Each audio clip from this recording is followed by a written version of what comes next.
How's it going, everybody? Welcome back to Prosers. I'm Bryce. And I'm not.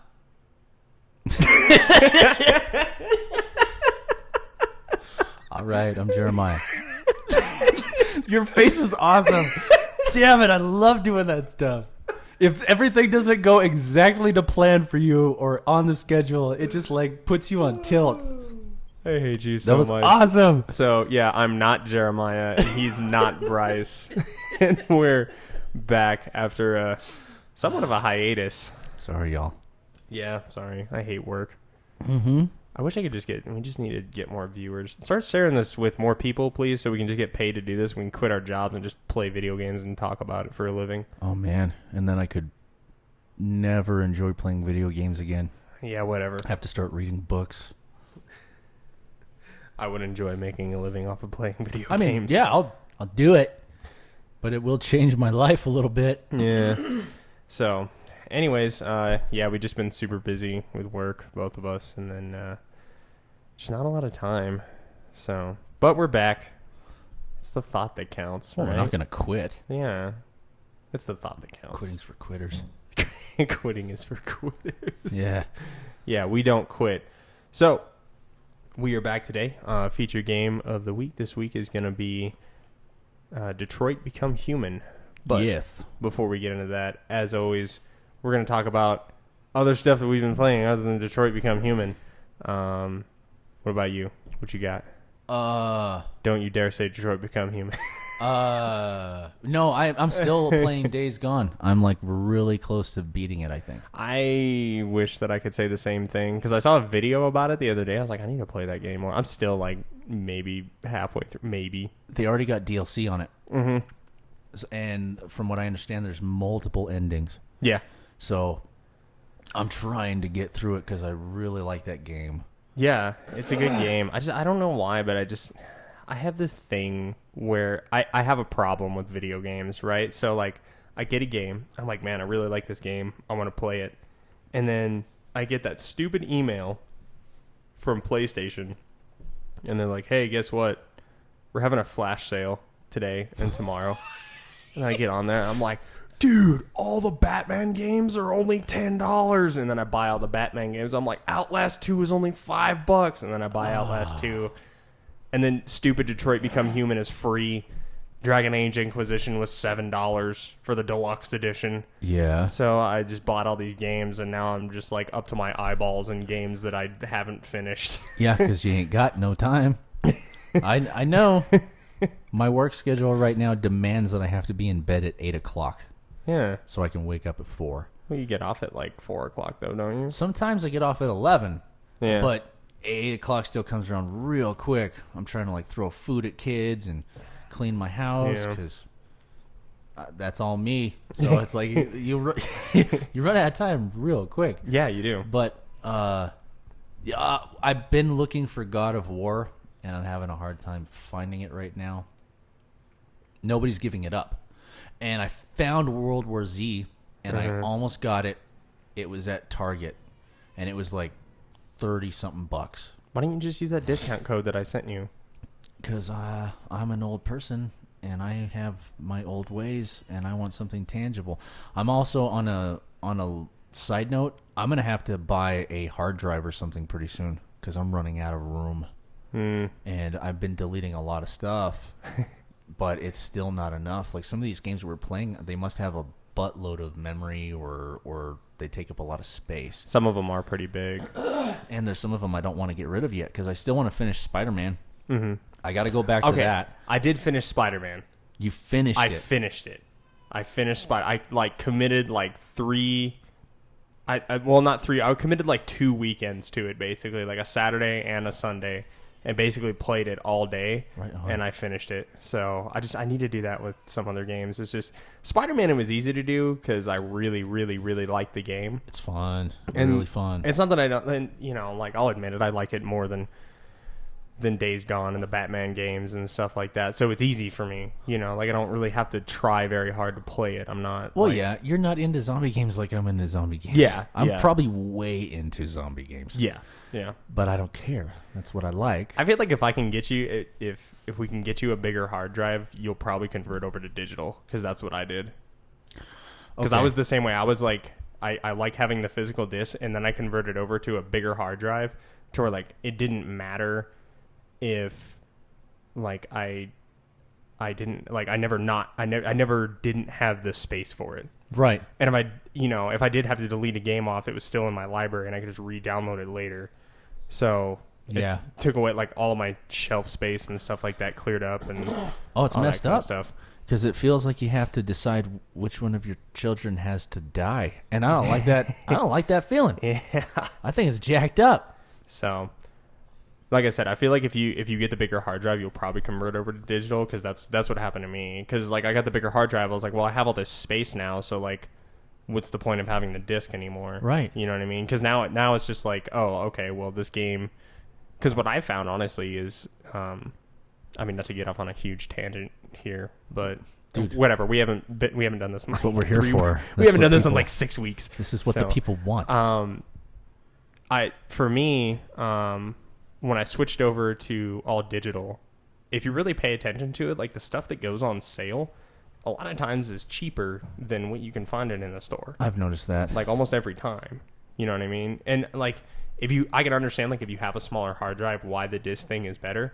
But once you upgrade, because I have like a 2.5 terabyte on mine, you can get like a 4 terabyte for like $150. I think that's what I'm going to have to do, because if we're going to get serious about this, then I obviously need a way bigger amount of space. Yeah, but yeah, it's quite, and honestly, like I think switching over to digital was the smart thing for me. Again, because those flash sales go on, and like when Ubisoft has their sale, you're talking about like 80% off some of their games. That's like nuts. I remember they had their last Ubisoft sale. I got Assassin's Creed Origins for $6. Okay. $6. I got Assassin's Creed Origins, Okay. and like it's really hard to compete with those. Not to mention too, like I don't have to spend gas to go to a store. I don't ever have to try and find it. It's always there. Right. And especially too, like with new games, like they're $60 everywhere. Well, I don't know, man. Like, isn't your stuff saved on the cloud anyway? Just because I delete it doesn't mean it's really deleted. Yeah, it's attached to your account. The only time that you will lose a game is if you do something illegal on the PlayStation Network. So if you use a hack or if you hack into someone else's profile, PlayStation will block your account. Or send somebody a picture of your genitals. Yeah, well, no. I don't know about that. I don't know. That might not be illegal. That's It true. might not be. I don't know. I always get trolled by these. I use this term loosely because I don't know. Women trying to message me. Hey, cutie. Yeah. You don't even know what I look like. Shut your mouth. My avatar is a cyclops. Mine's a raccoon. I could send you pictures. I was like, yeah, so? I could send you pictures too. You don't want to see them. Just you holding up the finger. Got like a donut around it. Yeah. I warn you right now, I don't wax. Are you sure you want to play this game? Because I'll play hit for hit with you right now. The difference is you won't see anything. I will scar you. Leave me alone. So, yeah, and like I said, and it sucks because there are some good game stores out there. I mean, like I don't want to name drop stuff, but a store that may rhyme with Mames Schmop. Jeez. Like used to be a cool store, and now they just kind of rip people off. Right. But yeah, I don't think. And the disc thing does have its place because I understand there are people out there who do not have internet connection and they still want to play a game. So Fair enough. for that, that's fine. But I mean, for me, I have good internet. I pay good money for good internet, so it's like I'm not gonna not take advantage of that. Well, good for you. Yeah. No, like I said, I know part of it is just, like I said, I like touching the disc and I like reading the book. Not to mention, The book, most of them don't even come with books no more. Mine do, sucker. Jesus. Liar. I'll check. I don't know, but I also like supporting that local store, and Just buy accessories If from they them. got it, then I like to get it. Yeah. You See, I think personally, like game stores are going to have to. I think I might have mentioned this in a previous podcast with digital becoming such a prominent way of purchasing games. they're going to get phased out. I They're don't gonna have to think they're find going a way. to. They're either going to have to evolve into something that is more geared towards accessories, So they're gonna have to, become distributors for companies like Scuf that make like custom game controllers and the smart ones will. stuff like that. So I think that still has a lot of potential, because for me, I know like when it comes to, because like with a game, regardless if you buy it physically or digitally, like there's really no way of knowing what you're gonna get until you're playing it. Well, and the consoles have all been trying to ease in this idea of, hey, we're not doing discs anymore. We're going to go all digital.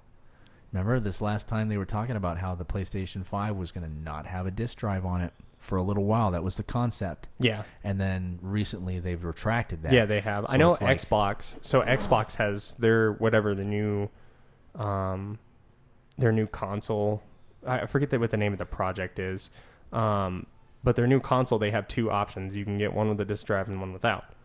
The one without the disc drive, I think, is actually cheaper. So, Okay. which makes sense. And honestly, the consoles kind of follow the same trend as computers, like gaming PCs. Uh-huh. Because it's difficult to find a new PC with a disc drive on it now. Whoa.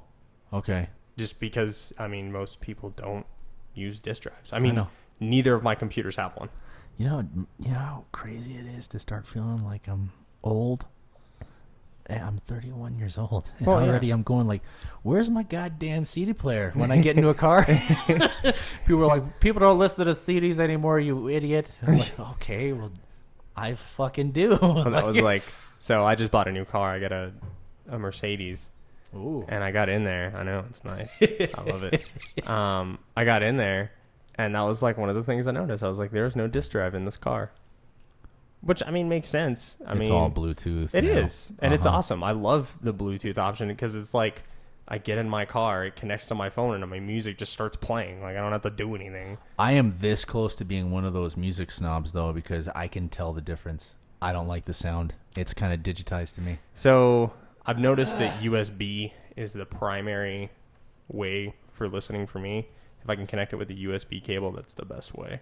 But I'm a huge audiophile when it comes to quality and stuff Yeah. like that, and I literally cannot tell the difference. Like if you did like a blind test on me, I wouldn't be able to tell the difference between Bluetooth and USB and wire headphones and all that kind of stuff. Recently on Pandora, I was listening to my music and I was going, why does this sound like shit today? And I was like already planning. I was like, all right, I guess after work I'm going to Walmart and I'm getting a new set of headphones. And I started looking through my settings, and it turned out that somehow it got switched over to a less quality on the audio, Yeah. and it bothered the hell out of me.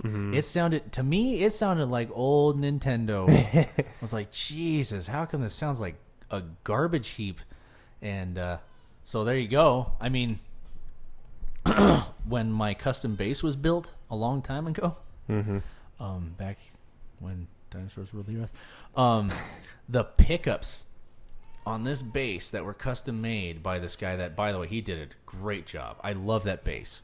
But the magnets were so powerful on these pickups that they were pulling the strings towards the pickup as I was plucking it, and I could hear a slight chorus effect, and that was just me plucking an individual string. I wasn't Right. ringing out chords. Yeah. I was just plucking an individual string, and I could hear that note getting slightly sharp and then going back into tune, and it would over and over do that. And I called the dude. I was like, I don't know what's going on with this thing. You need to see it. This is what's going on. And he put a tuner on it, like a Korg, and he plucked the strings, and he goes, I don't know how you heard that. The note is so minute that it's going sharp. Like most people don't even notice that, but it bothered me Yeah. to the point where for a while I couldn't even pick up the bass. It was bothering me. I could hear it every time. Yeah. So I don't know. Maybe it's in my head. Maybe it's not. But I don't like the sound of MP3 quite as much as I like the sound of a CD. And who knows? Maybe I'm like this close to starting to pick up records, because I've heard that vinyls, where it's at, there's a lot of people that still like to collect vinyls. They're cool to collect, but from a scientific view, I think that we don't really use MP3 so much anymore, like an AAC format. Yeah. It has a much higher bit rating on sound. so you are getting a higher quality sound. It works the same way as resolution on a video. 1080p is higher resolution than 720p. Okay. So I promise it's just you. Right on. Well, I still need to be. I need to be happy for myself. All right. So Selfish. anyways, back on topic. Let's talk about video games now. I guess. Let's go ahead and start talking about Detroit. I've raved about this game. I haven't played it until recently. Yeah. And I remember I saw that PEZ got dropped as the free game of the month, and they replaced it with Detroit. And like I saw the article on the web, and like I stopped what I was doing, And turned on my immediately downloaded it? PlayStation, and downloaded it. My wife was like in the middle of watching something. I was like, I just got to turn on my PlayStation real quick. You can finish watching in like 5 seconds. She's like, why? I was like, Detroit Become Human is free on PSN right now. She's like, you need to download that right now. What the hell is Pez? Pro Evolution Soccer. Pro Evolution Soccer. Soccer. Yeah. That sounds like something I don't want to play at all. I think they realized that too. They were like, oh yeah, that's right. No one plays PEZ except for the British market. Oh, there you go. Yeah. But anyways, yeah, I've been wanting to play this game for a long time. I love all the games by Quantic Dream, Heavy Rain, Beyond Two Souls, and this one is no different for Yeah, me. you've talked about that before. So, games like Until Dawn, which actually the creator of Until Dawn is coming out with a new game, I think pretty soon. So I'm going to pick that one up. October is going to be a rough month for my wallet, man, because they got the new Call of Duty coming out. We have the new Ghost Recon coming out. We have Death Stranding coming out. Yeah. This new game, I can't remember the name of it right now. I think it's called like Dark Stories or something like that by the guys who made Until Dawn. Oh, okay. It's going to be rough. My wallet's going to be like, no, not me. Like crying for mercy. What did I do? You better start putting money away now, man. 'Cause, yeah, I know. That's what I'm doing. Like all those titles, with the exception of like one of them that it's the first time I've heard of it. All those titles I've been thinking about too. It's got to happen. Yeah. So, but we'll get into the future titles later on. Let's go ahead and start talking about graphics and performance with this game. Okay. I have to say, I mean, with all of Quantic Dream's games, including Heavy Rain, which was on the PS3, relative to their generation, look amazing. Like, this yeah? game is gorgeous. Is that what you thought? I thought it was beautiful. Like, all of the settings and the lighting and everything about it was just gorgeous. No, I thought it was great. Graphics are really good. Oh. Like my pa was over when he was watching me play, and he said, "Are you watching a movie?" I was like, "No, this is the game." Yeah.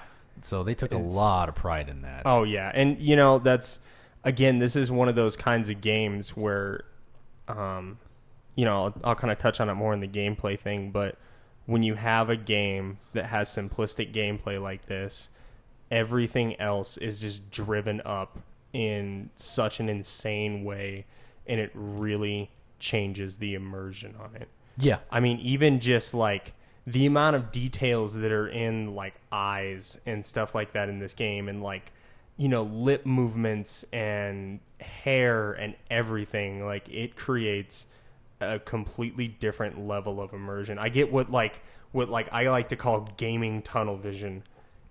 You know what I mean? Where you're playing the game and you were so into it, and then like the section ends and you see that screen and you're like, I was just playing a video game. Like, I totally forgot I was even like existing right now.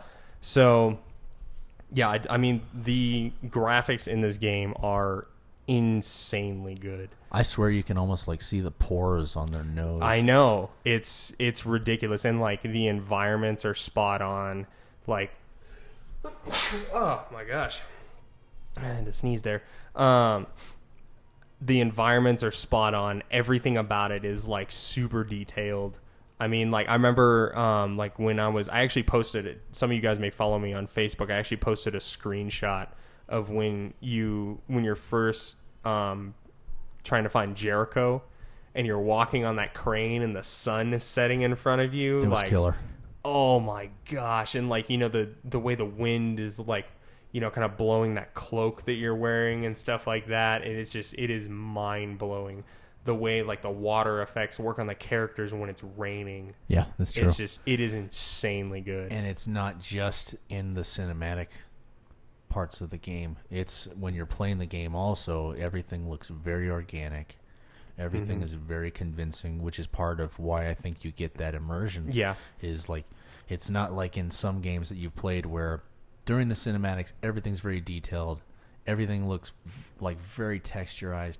And then when you start playing again, there's like certain characters that, oh, that guy doesn't have any lines, so don't like put too much effort into him. Maybe only give him one or two movements, and like don't put too much detail into that thing. They really go all out. They take a lot of pride in this thing. Everything looks like it's either alive or it's interacting with you. So that is really cool. That part I do respect. There was a lot of pride, like I said, just a ton of pride put into this game. And I think that they should be proud of the product that they put into it on this section as far as graphics goes. Yeah, no, the graphics of the game is just like they are astronomical. I mean, even just like the opening menu with like the Android and stuff like that, there's just such an insane amount of detail. It's like you said, you can actually, it's like you can see like their pores and like minute changes in their complexion and stuff like that, like imperfections on people's skin. Like they put an insane amount of detail. Sometimes it made it kind of hard to progress in the game for me because I was actually just looking at shit. Yeah. Instead of like going and investigating clues or going to talk to the next person that I was supposed to talk to, I was like looking at the wall going, damn, is that like spray on texturing? That looks like some good spray on texturing. That looks good on that. You know, I'm looking at the coffee table. It's like, man, that looks like real wood. Yeah. That shit looks like real wood. That's crazy. You Yeah. know? And then I was going, oh yeah, shit. I'm supposed to wheelchair this dude downstairs right now. Yeah.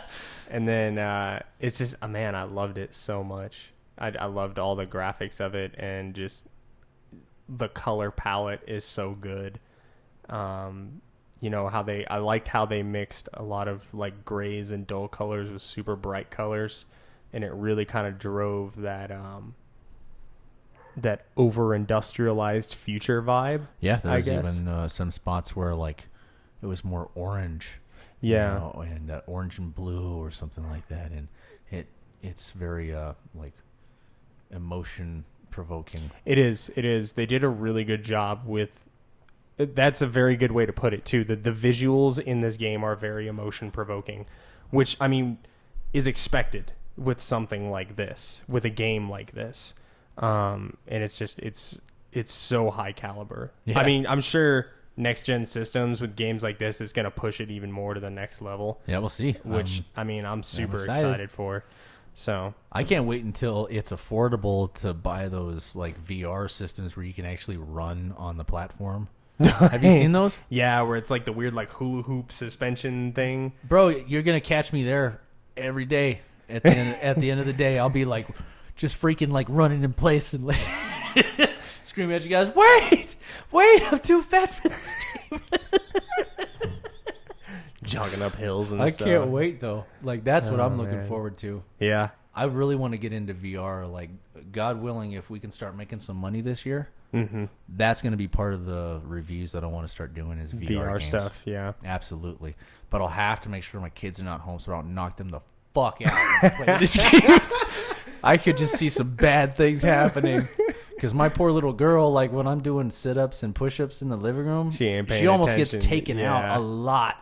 And I'll be sitting there, I'll be like trying to pay attention to her, but I'm also trying to do my thing. And I have knocked her over, and then I had to make up for it with some ice cream or something, you know, because I got a big head. Like, you don't want to get hit with that head, especially if you're only like 2.5 feet tall. Yeah. It's not fair. But anyway, yeah, like I'll have to make sure like there's going to be a designated time and place for the VR when I start doing VR. Yeah. So, is there anything on the graphics I guess you didn't like? Because I mean, it's easy to talk about how good the game looks. I mean, like, did you notice any like hiccups or anything like that? Let me see. I would say the biggest thing for me is like, I think it happened like once, where like sometimes the lip movement of what the character was saying didn't like match up exactly to the words that were coming out of their mouth. Yeah. But it was never like wow, like that was really bad. Like it's not like Days Gone where they look like freaking puppets, like just Some of open those and were- close. Like not just puppets though, Yeah. puppets that were being manned by complete fucking amateurs. Like didn't even understand that you open the mouth with the word, not off from the word. Yeah, dude, some of that stuff was bad. Like I know I Yeah. say a lot of praises to this game because I've had a lot of fun with it, but there was some stuff that oh, was like, yeah. how do you not see that when you guys are like beta testing this game? I was like, this guy looks like Grover manned by a 4-year-old, and you guys didn't even give him any. There's no dialogue here. I'm sitting here trying to tell him which camp to go to, and he's just making incoherent, stupid noises. If I met this person in real life, I'd slap them. You're sitting there going, there's a camp over here. You just need to just keep going. You're going to be okay. And he's like throwing his hands up and stuff, and some of them are moving their mouth, but nothing's going on. Like I haven't seen that, honestly. All right, I haven't seen that since like the second or third week into the game after some updates. So Yeah. maybe they got enough like clash on that where they were like, yeah, we better fix that because that looks Yeah. retarded. But yeah, there was no real like rendering problems that I ran into. Yeah, like none of the textures ever like didn't render. Oh, but was I done talking? sorry. I was just agreeing with you. I was agreeing Well, with you. no, was I don't saying- know if this falls under graphics or not, but there was at one point when I was in Jericho, I got stuck behind this dude who would not get the fuck out of my way, and I had to restart the whole damn chapter. So that kind of got under my skin. So, I mean, yeah, because, you know, we're talking graphics and performance. Yeah, you could label that under, like, performance. I got stuck Yeah. on nothing. There was nothing there. So that was the only real problem I ran into. Everything else, I can't really honestly put any complaints towards this game. And, you know, you can't... It's impossible to make a perfect game. Right. You know, because, I mean, that didn't happen to me. Like, I never got stuck in Jericho behind someone or I'm anything telling you, like I was that. like, I was sitting there looking at everything, and I was like brushing past that dude, like, excuse me, dog, let me get over here so I can look at this wall real quick.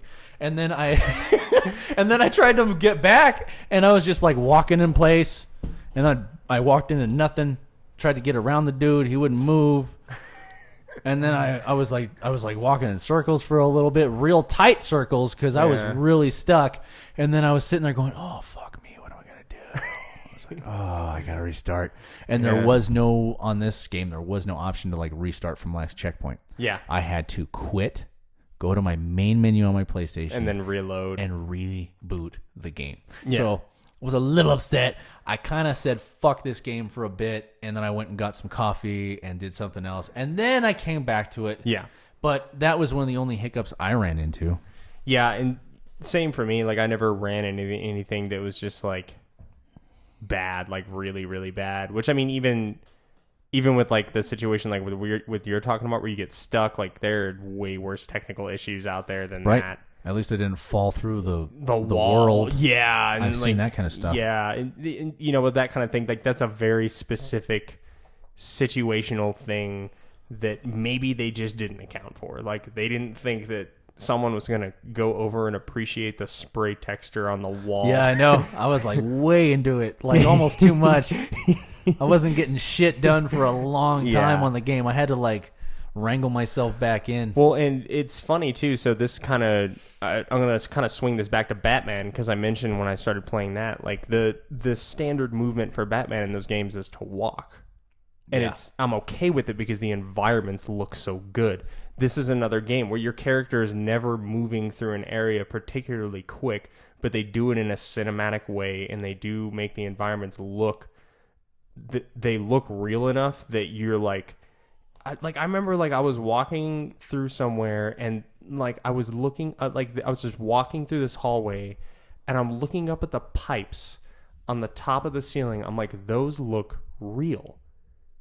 Yeah. Like they look real. Like, and it was Almost kind like of they messing. took a photograph. Yeah, of that. like kind of messing with me. So yeah, I never ran into any issues performance wise with the game. at Everybody's all. experience is individual. You know? Exactly. Yeah. Maybe, and again, too, we're also seeing a very late version of the game, too, because I think this game came out like 2 years ago. So maybe there's been a bunch of patches and stuff but I even when the game dropped, I never heard anything bad about it. No, I mean, I think these guys, because of the style of game that they make, they're able to pay a lot more attention to the details. And that's what makes it so that if you're looking for this kind of a game, you're not going to run into a whole lot of disappointment. Yeah. That's my opinion. Yeah, you're not. I guess you could run into disappointment because if you're a guy who likes run and gun, high action, high octane games. Well, we'll get to that later, dude. Yeah, Come on. you're right. Let's stay on track. All right. So moving on from graphics, let's talk about sound, audio, and voice. I don't know how you play this game, but I play it with headphones on. For those of you who I like to do that because the quality of audio that I get through headphones is superior. Hands down. It's the best way to play video games, in my opinion. I even have a surround sound at home, and I'd rather wear headphones. It's true. You have so much more like audio articulation through headphones. And so it's part of the immersion. Yeah, it is. And this game has some of the best like 3-dimensional sound that I have ever heard. I mean, like you're talking about like when you're walking in the rain and it's Kara and Alice, like you can hear which side Alice is walking behind you. Yep. It's really good. You can hear other people on the street. You can hear other people on the street. One thing that I noticed is when you're walking, the sound your shoes make on like the pavement of the road is different from the sidewalk, and it's different from when you're inside a store or inside a house. When you're walking upstairs, they sound hollow compared to when you step onto a hardwood floor or carpet. Like, it is mind-blowing. I remember thinking how pathetic it was, how impressed I was with that stuff. Yeah. I remember, I was walking, just like you said, walking on a sidewalk, sound just like sidewalk, and it didn't sound like the same sound of a foot meeting sidewalk. Like, there was a lot of variances. You could tell they sampled a lot of different sounds. And then same thing on the gravel. Started walking through gravel, sounded just like walking through gravel. Yeah. I was like, man, these guys, I'm telling you, like, that stuff is pretty cool. Yeah. That makes me appreciate it a lot more. Yeah. Another thing I noticed too that they did is whenever it was raining, when you walked under cover, you could hear the rain hitting the cover that you were standing underneath. I was like, wow. Very cool. Because you don't notice that kind of stuff in games. And maybe, it could just be that I don't pay attention. But no, I mean, I think they really went the extra mile on this game. Yeah, and I've experienced that same thing with any Quantic Dream game, though. The amount of detail that they put into this kind of stuff, because it is a closed environment. And because of that, it's a much higher quality audio because of that. Yeah, so, I don't know. I feel like I don't know what else to say about it. They just did it. They did a damn good job. Yeah. So voice acting. What do you think about the voice acting? It's all very believable. Nobody sounds like they've never done an acting job before. Yeah. It's very convincing. So one thing that I like about it is every character fits their role well. Like Connor sounds very robotic. Okay. Which works. That's what for I was his just going to character. say. Yeah. Was that, yes, the ones that stay robotic, the androids that have not really gained consciousness yet. Yeah, they're not the deviants voice acting yet. they do there, it sounds very robotic, very monotone, maybe a little bit of emotion, but not too much. Yeah. And then as some of them start to gain consciousness, they became way more like active and colorful with their language and how they were speaking. And I think that was really cool that they started adding that stuff. Yeah. And you can tell it's noticeable. So you can start saying like, oh, okay, this character is actually starting to feel empathy. This character is actually starting to like process emotions. Yeah. So I think the voice acting was top notch. Yeah. I would say that I probably haven't in this game in particular, I haven't seen voice acting this good since probably the new God of War or The Last of Us. Yeah, The Last of Us is good. I mean, we talk about that game every podcast. They're getting sick of me talking about it, so I'm not even gonna. Yes, No, yes, but that's all I gotta yeah. say about that. Yes. Yeah, so I mean, that, and for me personally, voice acting is probably one of the most important parts of a game. Absolutely. If you can't relate to the characters, then you're not going to get into it. Because I mean, some of the, and sometimes like it can be overshadowed by other things, like Horizon Zero Dawn. I'll admit it, like I love that game a lot. But I will admit it does not have top-notch voice acting. I wouldn't say it's subpar by any stretch of the imagination, but it is not as good as it could have been. I felt that way with Far Cry and Dying Light. Yeah. But I think that's because that's not what they were focusing on. Those were like hacker slasher gun Gunrunner games. Yeah. And that's cool, man. There's nothing wrong with that. So, yeah, I think voice acting is probably one of the most important parts of a video game for me because at the end of the day, when you're looking at a video game, you're looking at a computer-generated image. You're looking at something that is not alive, and it is the voice of the actor that plays that character is what makes it feel alive. It's the illusion. Yeah. And 100%. it's got to be a good illusion. It is, yeah. It definitely can be, too. So, anyways, you got any more notes on audio and voice acting? Anything cool you particularly... I mean, for me, in particular, the rain thing was probably my favorite part about it. Yeah, like I said, there was a part where I was walking around getting something for this dude, and I was wearing my headphones, and I could actually like feel me passing people by in the street as I was walking because they made it so that the voice trailed off to whatever side they were on your on your person, and the voices faded out as you walked away very convincingly. Like it almost felt like I was out on the street. Yeah. And it was nothing like on Days Gone, like I was telling you how like they had those zombies, the snarls and all that crap. They had it so fucking loud on that game that I couldn't tell if they were 30 yards away from me or if they were right behind me. Yeah. And that was not cool. Like there needs to be that sense of distance. Yeah. Now maybe they did it on purpose because they were like, fuck these guys. I want them to be completely anxious the whole time. The whole time they're playing the game. Like your adrenaline's kicking in and you're getting like that $6 million man hearing or something. Like, I don't know. Maybe, I don't know. But I just don't think so. I think that they just kind of skipped over that and glossed over it. But with this game, they did not. Yeah. At all. It felt almost like that's what it would sound like if I was walking down the street right now. Yeah.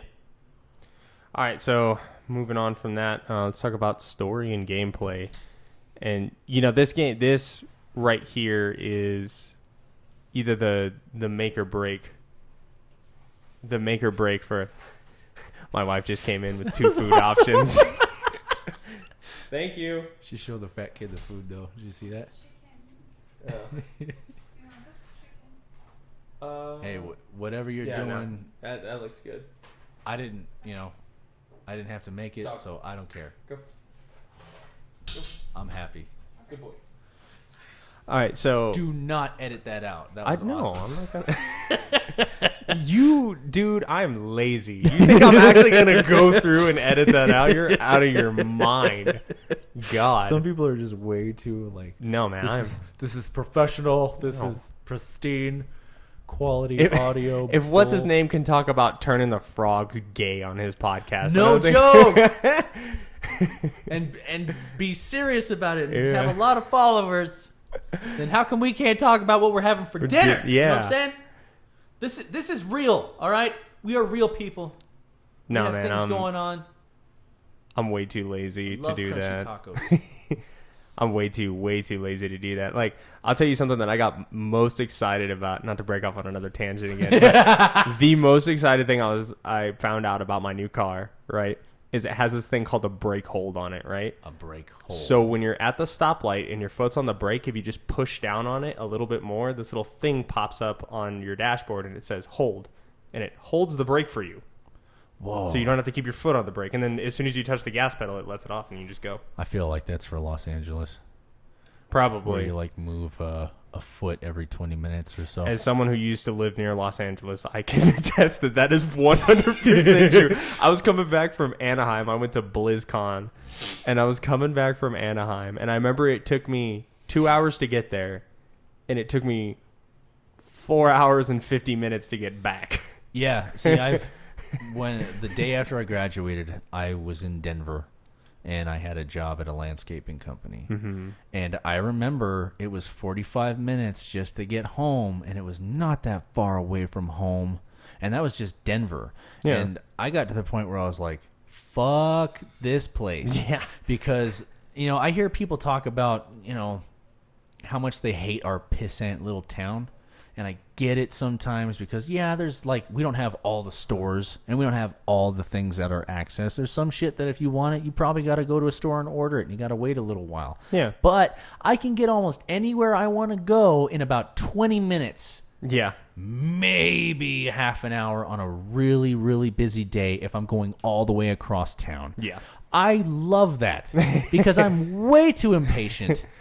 I got shit to do, all right? I don't want to become one of those weirdos who's reading a book as I'm driving. Yeah. I've seen that shit. Like watching a movie. Yes. No. I'm sorry. Even if I became successful, let's say one of my bands gets off the ground and I start touring and I actually start making money, I will still own a house right here. Oh, yeah.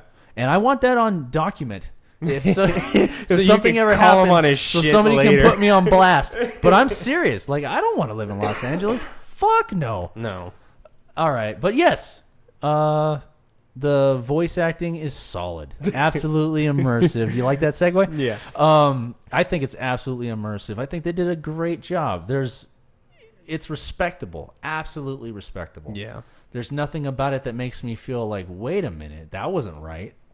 I mean, because I didn't run into the thing like you did with the syncing of the mouth and the And, voice. it wasn't even and it wasn't bad when I saw it. It was just that wasn't, and I could have just been over analyzing it. But for me, the mouth movements, especially in a cutscene, that's a big deal to me. Yeah. Because I'm that's what you're focusing on, so you need to get that right. And it wasn't, like I said, it was not bad. It wasn't I feel like the normal person who's not anal retentive about mouth movements in video games would have never noticed it. I don't want to play it up oh man, it was so bad. Dude was just talking and his mouth was hanging open like a doll or something. I've seen that, and that's scary. That wasn't it. But anyways, so back to what we were talking about. Story and gameplay. What was I saying before before my wife came in? This is one of those things where the story and the gameplay is either going to make or break this thing for you. Because if the story does not outweigh this, well, I'm not going to say the gameplay is slow paced. It's just different. Yeah. If the story is not going to outweigh you playing 10 hours of QuickTime events, Yeah. then this is not a game for you. I'm going to say that straight up. Yep. If you are not okay with being in 100% control of your character 100% of the time, Yep. and you can't get around that whole I'm not in control of the action, I'm a bystander type thing, then you are not going to be able to enjoy this game. And that is 100% what makes or break this kind of game specifically for people. Because for me, I don't care about that. I care that I get an emotional attachment to the characters. Now, if you got badass gameplay on top of it, then that's just a bonus for me. Okay. So, but for me, getting that emotional attachment with the character, dude, I got choked up a little bit when I was in Jericho. Did you talk to that one android that was I'm going to be leaving soon? One that died. And then it dies right there. You're just That was rough. I was like, oh my God, like that kind of stuff right there. Like those like snippets where you're like, I just got an emotional connection with someone that isn't even real that like outweighs any amount of cool gameplay that I could ever be involved in. That was rough, and you even watched them. Yeah. You saw them slip away. Yeah, it was crazy. It was like you saw the life like leave their eyes. Yeah. Or the program, whatever you want to call it. Yeah. Like you saw it happen. Like that is how much details in this game. So I'm going to say, for those of you who are thinking about playing this game, if you are and honestly, I feel like since it is free, you have nothing to lose. That's what I'm going to say. It's free for like the next like 10 days. So you have nothing to lose. Just give it a try. And that way this can be a good gateway into future games for you. Well, by the time this podcast comes out, it's going to be like 2 days.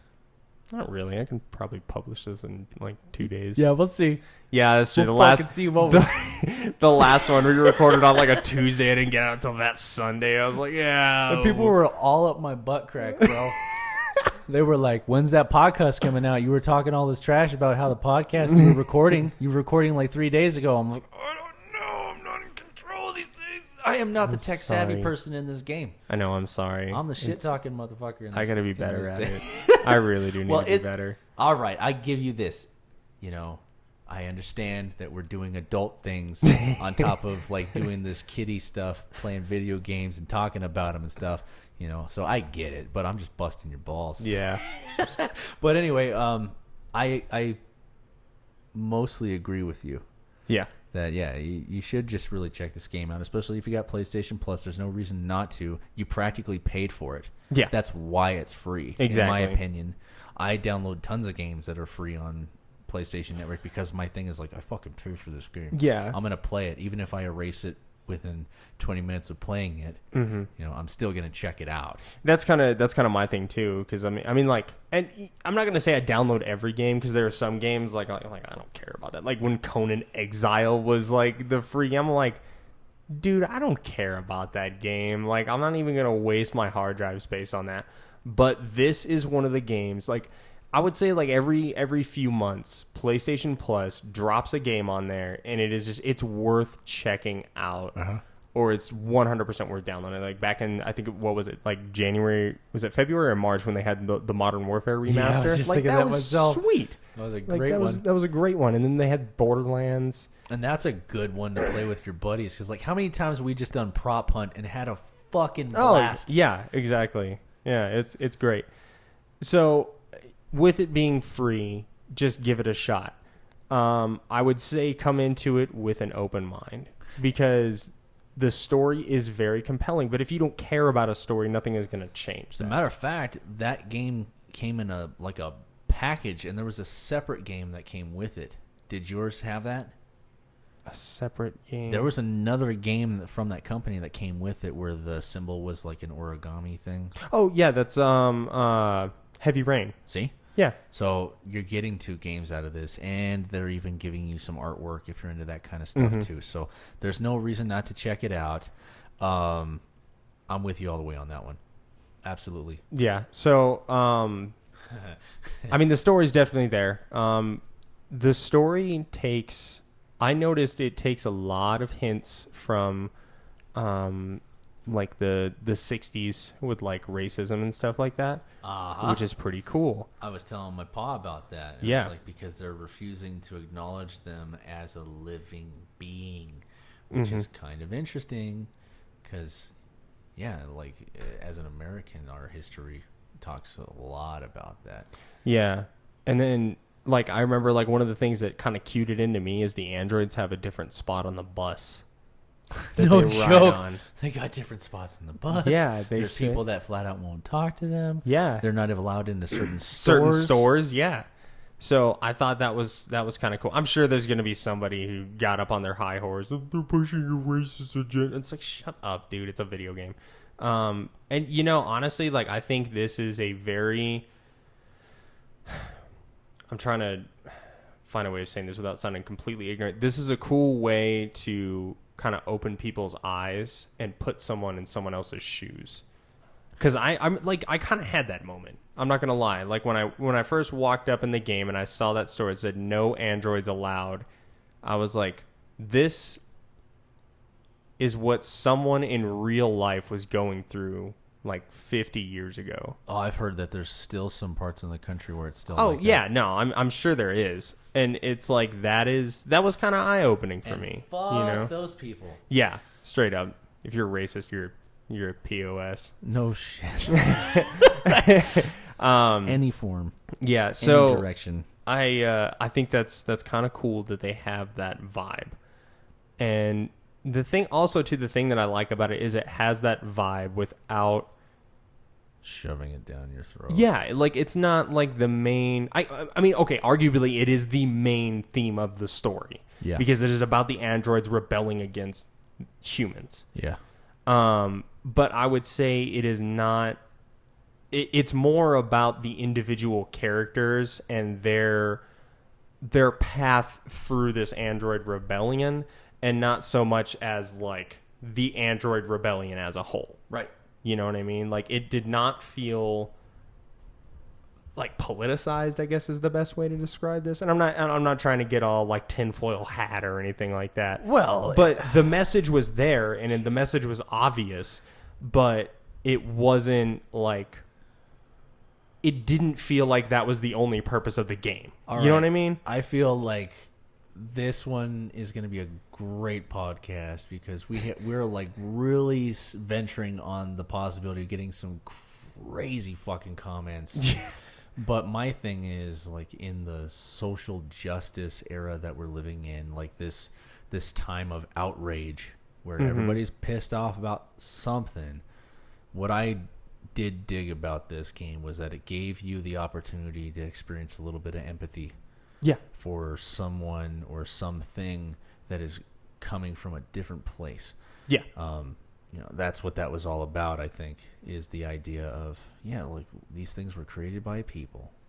But for some reason, we don't know why, they're starting to experience emotion and they're starting to feel empathy and sympathy. And these are real emotions. Yeah. These are things that, to me, that's consciousness. Yeah. And yet, they're not recognized as a living being. And they're still treated like an item. Yeah, and they're treated like crap. Like the one android who killed its owner in the game. He had like all the cigarette burns on him, and he talked about how like his owner would like beat the crap out of him all the time. Just because he could. Yeah, and there was like the abandoned like child androids and like all this kind of crazy stuff, and it's very like, sad. It was, and like that was cool to me, where it was like you are getting to see a side, and it's told in a different light. It's told in a very different light.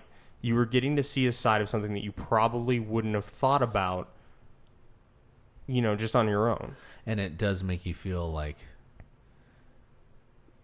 this is an example of how humanity can just go full circle, man. Yeah. Yeah. Because this is no new concept. It's been going on for probably as long as people have been on Earth. These people think that they're superior to these people. So they justify treating them like subhuman people. Oh, yeah. Yeah, for sure. No, I mean, that part was pretty heavy. Other than that, if we want to talk about gameplay, I got to be honest right now. I fucking hated this game. Yeah. I absolutely did. I kind of figured you would. I absolutely hated this game. Now, for a story, if you're into a good story, this is a great story. Yeah. I haven't even finished the whole thing yet because I fucking hated it, and I couldn't. I got to the point where I don't even care how this ends anymore because I'm getting sick of walking everywhere. I want to run so fucking bad because it's like some of the shit. I just want to get through it faster. I have to sit here and like program how I'm going to vault over this thing or grab that or do this. Like that part bugs the shit out of me. I'm so used to just fucking kill something. Where's my sword? Where's my spells? Give me something to kill. And that's not this game at all. So if you're not into that, then this game is going to be pretty rough for you. And honestly, so with games like this too, it takes some getting used to because you are so used to like Getting used to. Yes. that's honestly what it takes. Because I remember, so I played the first one of this genre that I played was Until Dawn, right? Right. I picked it up and I played it and I was like, man, this game's pretty slow paced. Like, I don't know if I like it, but like the story just kept drawing me back. And then eventually it was like, I don't really care about the gameplay anymore.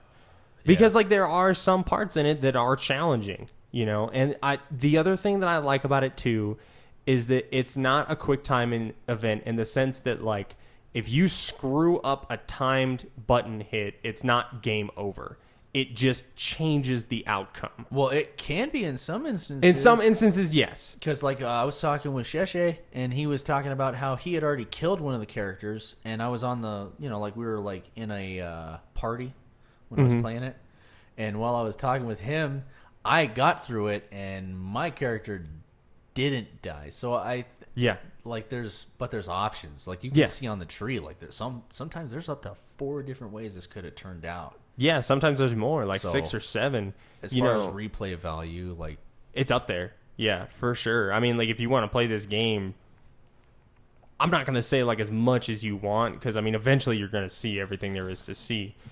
But the thing about me, though, is that I'm a very angry person, and I have a lot of violent tendencies. I know I do, but the way I like, keep that shit under control is by, like, working jobs where I'm allowed to break shit or playing video games where I'm like supposed to disembowel and destroy things like that stuff. It helps me a lot. Yeah. Like when I was doing martial arts, that helped a lot. Yeah. This game, I had to do a lot of push-ups after I was playing this game because it would just frustrate the shit out of me. Like there was a lot of good in it though. Yeah. I will say this, it's not a piece of trash. There's things about this game that are great, such as all of the previous things we've discussed. Yeah. But I don't like this game. I'm so glad this is over and I can move on to the next thing. See, I think, and honestly, I would imagine you're probably going to do what happened with me. You're going to be like, man, screw this game. I'm not going to play this game no more. And then you're going to think about it in like 2 weeks and you're like, I want to know what happened to Marcus. Yeah, maybe when it's not homework. Yeah. Because I really crammed this game trying to make it so that I could have a fair assessment when we get here because I take this seriously. Yeah, well, and honestly, too, the thing with a game like this, and I mentioned it when we started gameplay, is it is something that, like, if the story does not outweigh the gameplay for you, that if this gameplay is very, very different, and because of that, if that immersion part of the game does not hit you, the game will not stick with you. And that's not a bad thing. For me, I like it because sometimes I want to play a video game, but I don't want to play a video game. Okay. You know what I mean? Like, I don't want to be super involved in it. I want to, like, sit back and relax, and I want it to be kind of like a movie. Okay. And that's what this is for me. This is something where, like, I don't have to really engage my brain so much. Like, when we're playing Ghost Recon, like, I don't have to think about, like, all right, where's our infill point? Where's our exfil point? How much recon are we going to have to do before we get in here? Yeah, once we're inside, what happens if someone spots us? Where's a good, like, emergency exfil point? Where are we going to hunker down? Is this building secure enough for us to hunker down in? Are we going to push up this alleyway? Do I have enough ammo? Like, I don't want that all the time. And this is a really good game to where I can just kind of, like, I guess just I don't want to say shut my brain off because you do have to pay attention to the game, but it's a much less engaging experience, and because of that, it's much more relaxing for me personally. Okay. And that's why I liked Until Dawn. That's why I liked Heavy Rain. That's why I liked Beyond Two Souls. That's why I like this game, is because it's not super involved. Right. Which I'm okay with. Okay. No, I don't. Shit, well, what's the way to say this? I respect that that's the way you feel about it because everybody's different. Yeah. I like action shit. I like to break things. I like to kill shit. and I killed myself a lot on this one. You know, like there was a lot of killing myself on this one. That right off the bat, first mission, it said sacrifice self. I said fuck it, and I killed that dude immediately. I was like, just get me out of here.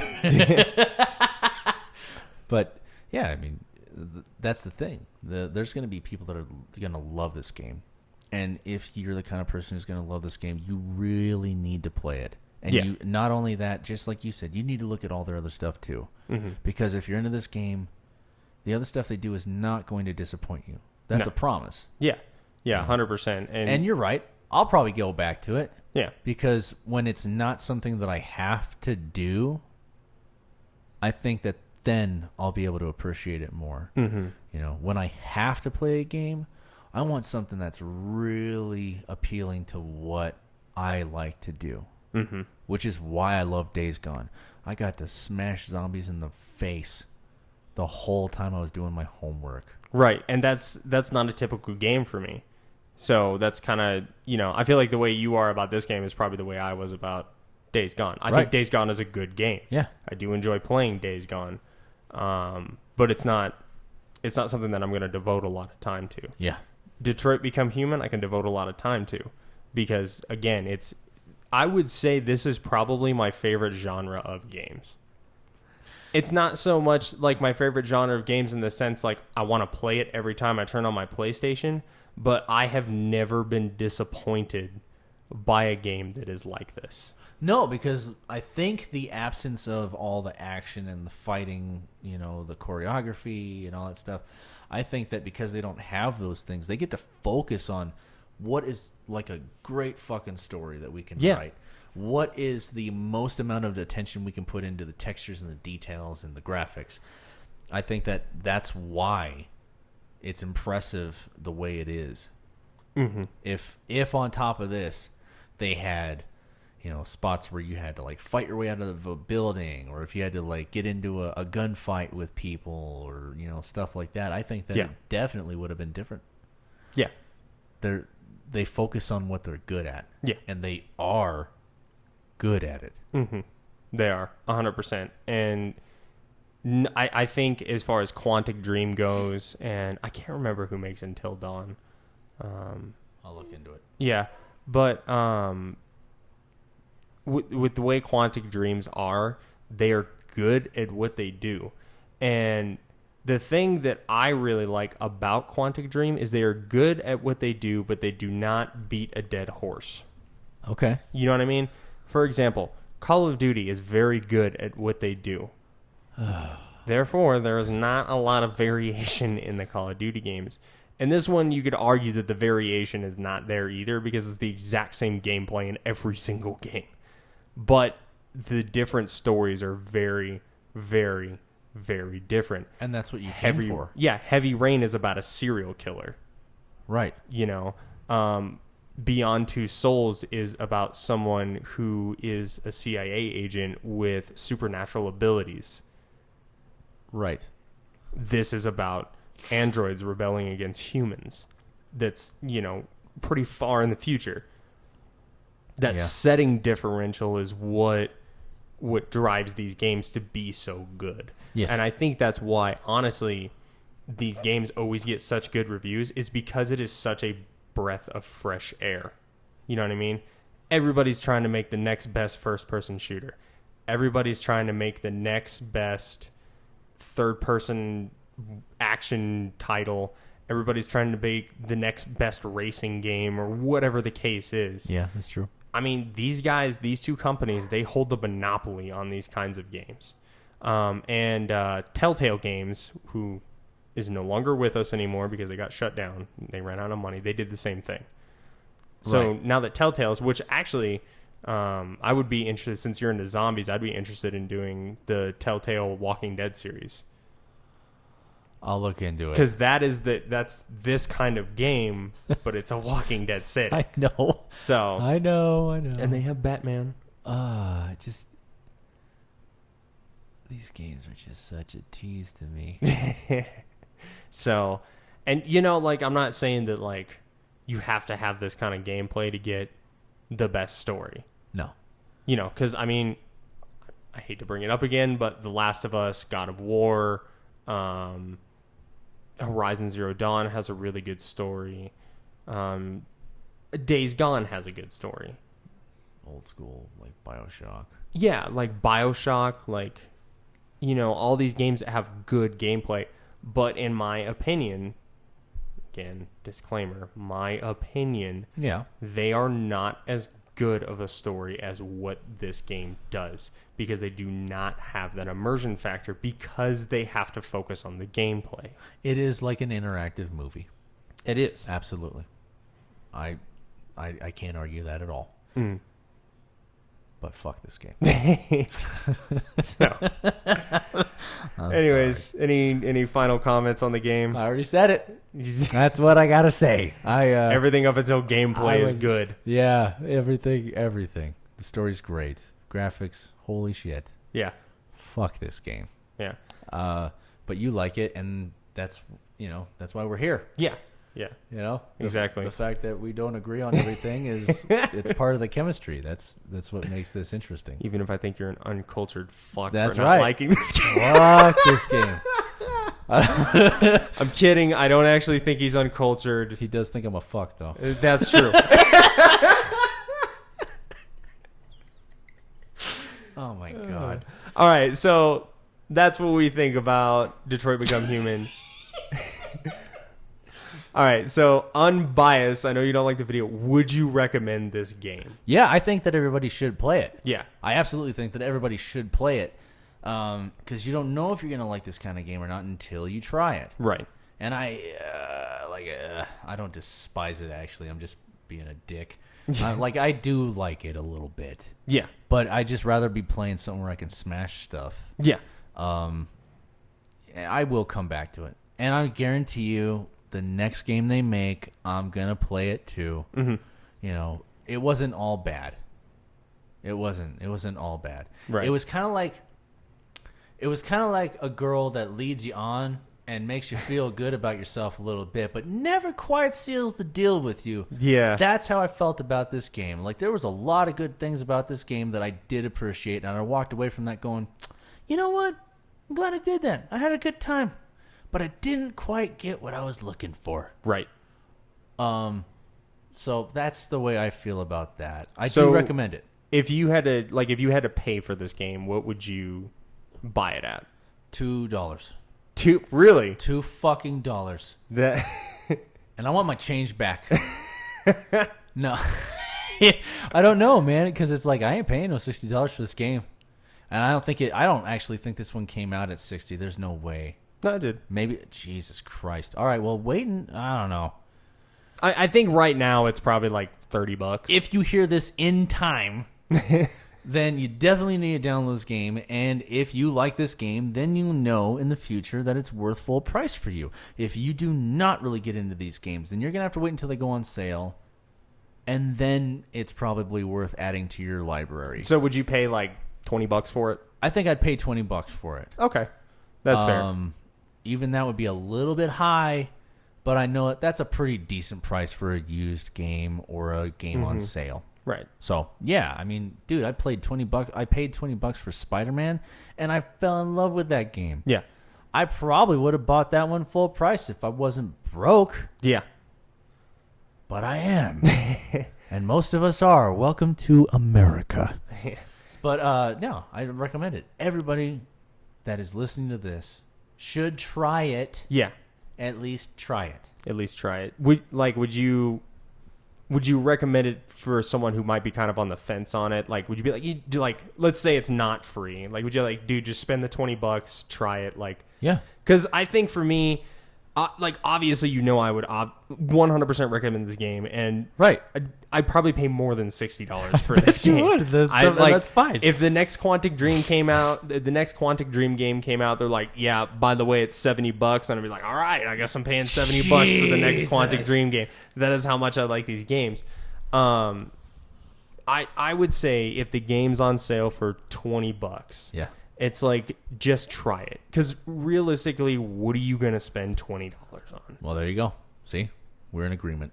Yeah. That part as much we are in agreement. Yeah. So I would say And obviously right now, because it's free, like, just do it. Like, you're giving up a little bit of hard drive space, sure, but just give it a shot. Yeah.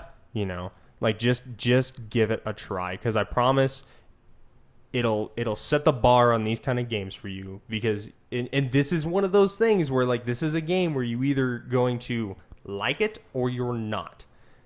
There's not too much of a gray area there. You're either going to be like, all right, yeah, like, this game is worth playing. Maybe not right now for you, but in the future. You know, you mentioned, like, I will probably come back to this game. The game is either worth playing for you or it's not, because it is so different. Well, and, you know, maybe this is just my mentality on life in general at this point, but I feel like it's an experience worth having. Exactly. Even if it turns sour for you, you need to at least give it a shot. Yeah, and you might, you know, if you guys are listening to this, you might get 3 missions into it and be like, this is not worth it for me. Yeah. It's like, all right. Yeah, then be like, all right, cool. So Spike your controller. Go take an angry shit. I don't know what you do. Yeah, you know, do whatever it is you got. But whatever it is that you do, I mean, do it so you can get it out of your system. But yes. And then just delete the game off your hard drive and then be done with it. Move on. Yeah. Next. All right, so let's talk about games we're excited about now. This is honestly my favorite part of the podcast. Or just kind of just in general, like, gaming stuff. I know you sent me that article about EA going up on Koei. That was sick. Yeah. I was like dancing in my kitchen on that day. I was like, yeah, motherfucker. Suck on that. It wasn't just EA. It was, who does Fortnite? Epic Games. Epic Games also. Well, yeah, because I think Epic Games is a subsidiary of EA. Okay. I think they're owned by EA. They grilled the shit out of both of them, and it was awesome. I thought it was about time, honestly. Yeah. The microtransactions and loot boxes and all that stuff is getting completely out of control. So I didn't read the article all the way through, so you're probably a little bit more attuned to it than I am. So just, if you want to go ahead and kind of talk about what exactly went down. Oh, well, I actually put it in the background. I put the audio of the actual, like, hearing Okay. on when I was, like, making dinner for my kids or something. But it was awesome because they didn't pull any punches on these people at all. Mm-hmm. And it was awesome watching them or listening to them squirm and try to not answer questions. Now, this was in England, right? This was a British court. Yeah. Yeah. It was like what was it? The something of commoners or something like that. Yeah. I'm really not cultured, but it was awesome listening to it. At one point, they were talking about loot boxes. Right. And they straight up confronted them on it. Like, don't you think that this is encouraging, like, a gambling type of addiction for children, which is really unethical. Gambling already is a problem. It ruins some people's lives. There's some folks that have thrown away everything because they put all their money on the ponies, or they just had to bet on black one more time. Yeah. You know, like, so instead of answering the question, they said, well, we don't really like to call them loot boxes. We call them surprise mechanics. And you actually heard the people laughing at them. It was awesome. You know, like, I absolutely appreciated that whole experience of listening to that audio, because these people were sweating. It's getting to the point where they are considering banning that part of the game in their country. Right. And I hope we follow suit. I'm not big on making laws for everything. Right. Anybody who knows me knows that I'm really crotchety. I'm kind of like an old man hillbilly by heart. My thing is just get the fuck out of my lawn. You know, like, get off my lawn. You know, these are it's like, these are my guns, that's my dog, this is my house. I paid for all this shit. Fuck you. But at the same time, I'm getting to where I'm sick of them. I'm sick of the microtransactions. I'm sick of the loot boxes. I don't care about them. They don't excite me at all. I never buy a game going, man, I hope the loot boxes are awesome on this game. Man, I can't wait to just, like, buy all these microtransaction bullshit. I grew up in a time where you could actually earn things in a game by playing the game. Yeah. And playing it well. Yeah. It's getting to the point right now where, what is it? Like, you can play 10,000 hours on a game, and that will finally unlock a certain part of that game. Mm-hmm. Or You could just bite the bullet and pay us $10. I already gave you $60. What do you need more money from? And then Yeah. there's like they've done things where they found out how much everything is, all the microtransactions, and it's up to $18,000 on some of these games if you wanted to buy everything. I don't think that's cool. Yeah. I'm sick of it. And that's all I got to say about that. So it's interesting that you bring up the kind of loot box surprise mechanic or something like that, which I think the big problem with where they Surprise mechanics. So I heard that EA renamed that. They're like, they're not loot boxes anymore. It's called a surprise box. I'm like, it's a loot box. Like you're sitting there like, ooh. Oh my god, I got ripped off. I'm so surprised. Yeah. So, I think the big thing with that is if they just had them in there, it probably wouldn't bring up an issue. But it's the fact they have it in there and they're like, hey, do you want another one? Because you can buy another one for $1. Yeah. And that is very, very, very, what's the word I'm looking for? Enticing to some people. Because it's like, you might win that super extra rare gun. Like, But you won't. that you want it, and it's the sad part about it is it's instant gratification. And I know the rationale behind it is like, it's $1. You know what I mean? Like, that's the rationalization. Like, it's kind of like what I said with the $20. Like, what are you going to spend $20 on? Right. Personally, it doesn't affect me because I don't play games with loot boxes. So I don't care. It's getting harder to avoid, though, man. I know. You know what's sad? I was talking to someone in my class about this. It is sad that is a selling point for a game now. Well, and it's funny, though, because I've talked to a lot of people, and I've never once ran across somebody who thought that was a selling point. I think Yeah. this is like how disconnected corporate is when it comes to games. These people are clearly not into video games. Yeah. I mean, that's my opinion. Well, no, they're into making money. And obviously Jesus. it's profitable enough for them that they keep doing it. Obviously it is. Obviously someone's buying. Obviously it is. You're right. Obviously someone's paying money for these But I'm not microtransactions. And like I said, from a certain standpoint, I don't really care if they have microtransactions in the game. You know what I mean? Like, if you want to pay $1 for a different skin for your character, and it's a skin that you really like and you're happy with it, then cool. Sometimes it's That's way more fine. than $1, dude. It's I know, like $10. or like $4, $6, $10, like whatever it is. But the thing is, the thing that I like about that is you are making a transaction and you know what you are getting. I already I made am the paying. transaction. Well, I know, but it's like I'm paying $6 or whatever it is for a skin for my character, and I know when I make that purchase, I'm getting exactly that. What's fucked up about the loot boxes is you're paying $1 for a basic one, $4 for a premium one, $6 for a rare one, and $10 for an ultra rare one, and you are not guaranteed anything. No. That, by definition, is gambling. is gambling. And then on top of that, they're selling you something that's already in the fucking game that you bought. They're Yeah. withholding it from you until you give them more money. Right. I mean, that I have a problem with. Yeah. And, even... And like I said, I understand like the game mechanic and stuff because like loot boxes have been around for a long time in video games. This is not a new thing, Yeah, I heard that some of them go back to like Super Nintendo or something like FIFA or... dude. Yeah, no, like Call of Duty Zombies. The mystery box is a loot box. You were just not paying real currency for it. Right. You were paying an in-game currency that you obviously don't pay real money for. You're paying points into a box that you might get something out of. But at least that was something you earned, right? No, It was an in-game currency. Oh yeah, well yeah, you kill zombies and then you get the currency. That's and then, better. That's Yeah. something that you earned. Yeah. You know? That part I have no problem with if I Yeah. can earn it. Well, like I said, the concept of loot boxes has been around for a long time, Yeah. and it's nothing new that people are treating this like it's a new game mechanic. People are treating microtransactions like it's a new thing. Microtransactions have been around for a long time, Right. but the problem is now is they're attaching this gambling mechanic to it, Yeah. and that's what I think is jacked up. They like I haven't said. been policing themselves. And Exactly. they got out of control. Well, I mean, it's even like the different themes that you can buy for your PS4. You know what I mean? Like, how is that really any different than a microtransaction on a game? Because, like, you know, you paid $300 for your PS4, No shit. and then you're just paying a little extra money to get a theme that you like, to customize it a little bit more.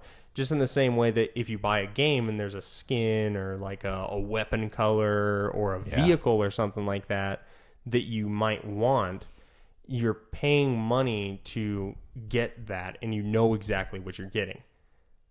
Yeah. Which again, like I'm kind of talking myself in I circles think you're here. just playing devil's advocate No, right I'm now. not. I'm not. I'm really not playing devil's advocate. Like, personally, like, I do not care if a game has microtransactions because I will never buy one. Okay, I'm not gonna say I will never buy one. In general, I am not interested in them. They do not affect me. Yeah. Okay. What is jacked up, and you know, a lot of, like, EA caught a lot of flack for that with Star Wars Battlefront, where Yeah. it was like you were getting performance enhancing stuff in the game Pay to by win, paying, baby. yeah, pay to win.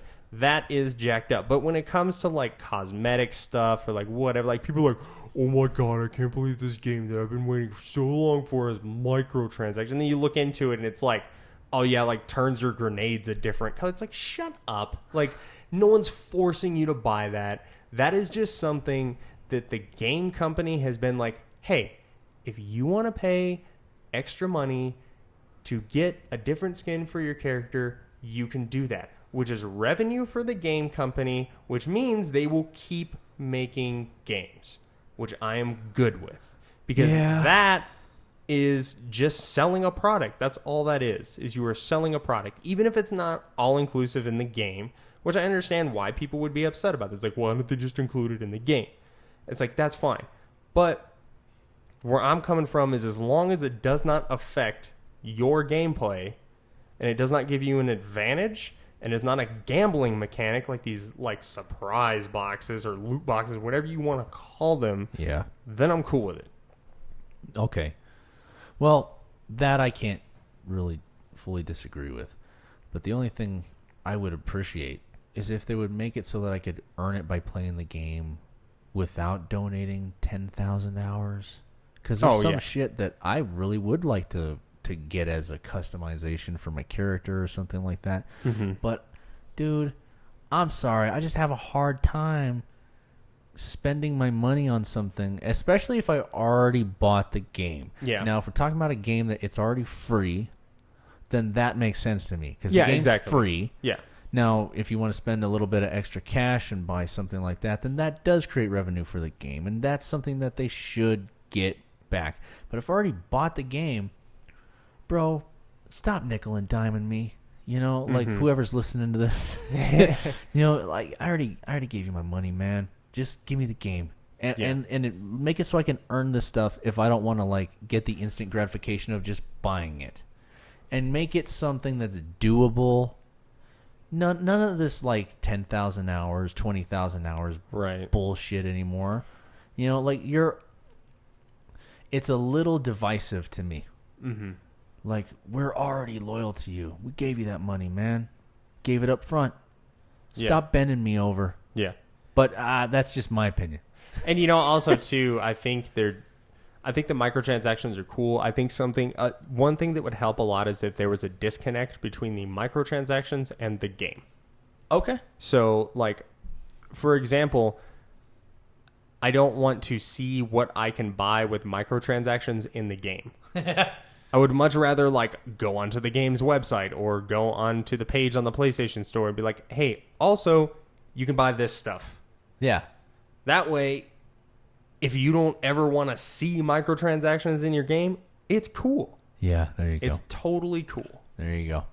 You actively seek it out at that point, and Yeah. that's on you. Yeah, at that point, it's not like, rubbed in your face. yeah, and you know, like I'm not gonna say if they did that I wouldn't like browse through it and be like, oh yeah, sure, let's see what I can buy. Yeah. You know, and like I said, it is jacked up if it's, you know, something that you can unlock and they make the hour content like unfeasible or something like that. But season passes and shit. yeah. So it's just the reality of the situation. And I do think it's jacked up. So I think it's a double-edged sword, though. It that is. This has It been is. getting the attention it's been getting. Because on one hand, yes, it's like, hopefully this will be a wake-up call for companies like EA, where they're going to say, all right, we need to like pump the brakes a little bit. Yeah, and stop at the gambling like, mechanics and stop. stuff. Because Yeah. if you don't stop, you're gonna make it a legal issue at this point. Oh yeah. And hopefully that's not what they want at all, or maybe hopefully they don't think like they're bigger than this. Yeah. So I don't know. We'll see. It's Yeah. an interesting time we're living in. Yeah. So, anyways, one thing I definitely want to talk about since we're on gaming news, I don't know if you saw it or not, but the interviews that IGN put out about the new Call of Duty game is No. like the joke of the internet right now. All right, cool. So- I gotta look that up. So, some of you may or may not know, I am not a fan of IGN because I don't like that their reviews. I feel like those guys play those games for 5 hours and then they make a review based on those games. I'm not saying you have to play them to completion. But Oh wait, IGN, is that the one where they were paying people to play games online, and there's like some kind of a scandal going on with them right now? I don't know. I haven't heard anything about that. It sounds like something that maybe IGN might be going through. I'll look that up. But anyways, so I'm not a fan of IGN because every time they review a game, it feels like to me they devoted 5 to 10 hours Just to this glossed game, over it. and then they're like, oh yeah, it's a 8 out of 10, or like it's a 4 out of 10, and like stuff like that. So Yeah. anyways, bottom line is I follow IGN on social media because I do want to know what they think about games. Because I understand everybody has a different opinion about games, and I want to know what all the sides are to the game.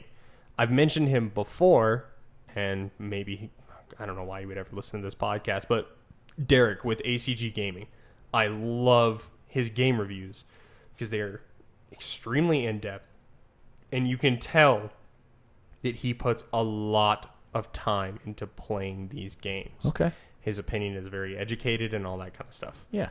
So, just pimp him out. If you guys are listening, go check out ACG Gaming. He does great stuff. Anyways, so IGN at E3, they had some people in their company who were invited to a closed door demo of the new Call of Duty game. Now, for those of you who don't know what that means that no cameras allowed inside. You're only allowed to talk about what you played on the game. Whoa. Now, what they did is they ran them through a mission in the campaign. Now, I will admit, there's one guy on the entire panel that IGN sent in there who appears to have a brain. All right. He appears to have a brain, okay? So, one of the biggest complaints that people were these people on this panel were talking about is how the game was too intense. What? So they were talking about, they're like, yeah, like you're going through this house in London and it's like someone's home and there's like these terrorists in there and they're not in a uniform and they're not like this, that, or the other. Like, he's like, there was a guy who like saw me and then he ran over to a couch and like grabbed an AK-47 and like I had to shoot him. And like that made me super uncomfortable that like he wasn't wearing a uniform and like all this kind of stuff. I was like, I mean, I'm paraphrasing there. Obviously, he didn't say exactly those words, but that was the kind of general message that I was getting from all these people. Oh, okay. So they were a bunch of vaginas, is what you're saying.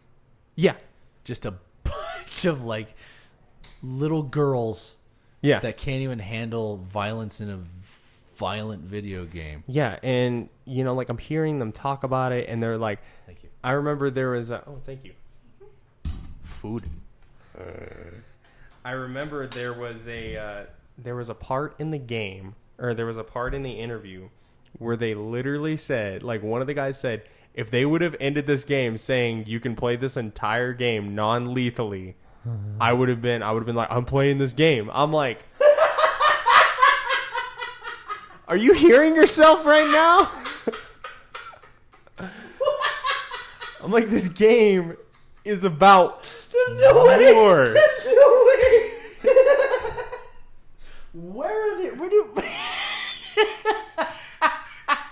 Where do they find these people?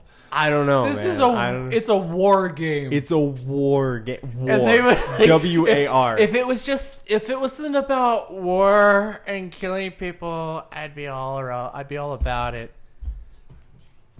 Oh, I'm good for right now. Thank you. I can't believe Yeah, no. I was like, are you out of your damn mind. No way.